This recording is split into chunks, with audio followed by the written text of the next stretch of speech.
Our nation faces a fiscal cliff. And like David, I'm going to plug my book, Fiscal Cliff. And David Biddulph was kind enough to make this available for all of you. It's on the table out there. If you don't have a copy, please pick one up. Our nation is obviously experiencing fiscal fatigue. What is fiscal fatigue? Fiscal fatigue occurs when you allow your debt to grow more rapidly than your income. And of course, the problem is eventually you become insolvent. And that's where we are, 120% of GDP. We are at the edge of insolvency. So obviously our fiscal rules don't work. We need better fiscal rules. What's the best fiscal rule to address debt? David Biddulph has already introduced it. It's the Swiss debt brake. The Swiss enacted this debt brake through a referendum 3 decades ago with 85% approval from citizens. And since then, they've reduced debt to 25% of GDP. And this is the most successful fiscal rule in the world. It has been copied in every European country. It has been copied by the European Union, and most European countries have in fact succeeded. They have stabilized or reduced their debt to income. So we have proposed a Swiss-style debt brake for the United States. And this is the rule that's before you. And if you look at this rule, it's actually pretty straightforward when you think about it. If you look at the provisions in the Swiss debt brake, which is what this is the rule that would a balanced budget amendment for the United States. The first provision says is a balanced budget rule. In the near term, the government must bring expenditures into line with revenue. And yes, it focuses on expenditures, but it says nothing about revenue. They can raise taxes, lower taxes. But the key is an expenditures limit. Many of you have expenditures limits in your own state constitution. And an expenditure limit constrains the maximum amount of growth in spending in a particular year. It provides for emergencies with a supermajority vote, and it allows that the government can incur deficits. If you're over the business cycle, if the government incurs a deficit in the period of recession, it must offset that deficit with surpluses in periods of expansion. So think of it as a cyclically balanced budget rule, which is another term for this. Now, very importantly, that's it. That's the amendment. Now, what the Swiss did was say, to enforce this, we need statutory law. And in their statutory law, they impose a debt brake.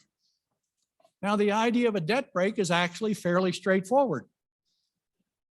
Find a level of debt relative to your income that you think is sustainable, and above that, you risk default. They chose 60%, which is half of our current ratio, by the way. So anytime that the debt reaches 60% of gross domestic product, that triggers the debt, and that requires the government to lower the expenditures limit and to keep that expenditures limit lower until you bring that debt back below 60%. Back in the 1990s, the debt to GDP in Switzerland was around 40%. They have reduced it from 40% to 25%. We know this works. This is a fiscal rule that works at all levels of government, by the way.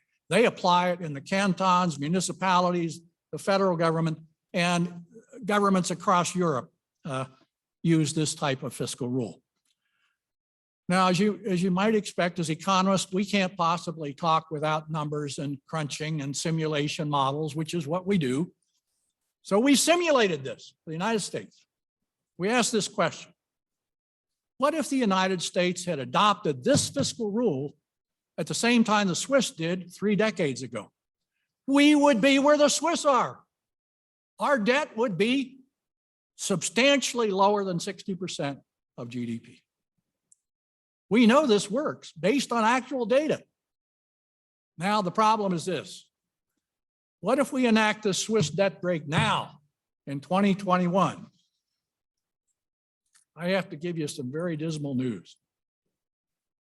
Given the fact that we've allowed our debt to now increase to 120% of GDP, the best we can do over the next couple of decades is stabilize the debt to GDP ratio at the current ratio, about 120%. Beyond that, we may be able to reduce that. Now that's pretty discouraging, isn't it? But that's where we are. And this is based on CBO data, the CBO forecast with our fiscal rule. So we are in dire straits. So we have to act now. It's now or never. So why would you want to enact this type of fiscal rule? Well, it's not just because of numbers crunching by economist wonks. Look at this rule. This is a very simple, straightforward, one issue. It's on a postcard. You can put this on a postcard, just like we put Tabor in Colorado. It's a simple idea. Everybody understands the balanced budget principle, right? Households understand the balanced budget principle. You all deal with the balanced budgets in your state budgets for the last century, right? Everybody understands the balanced budget. This is a very simple, straightforward idea that can be conveyed to our citizens, to our legislatures.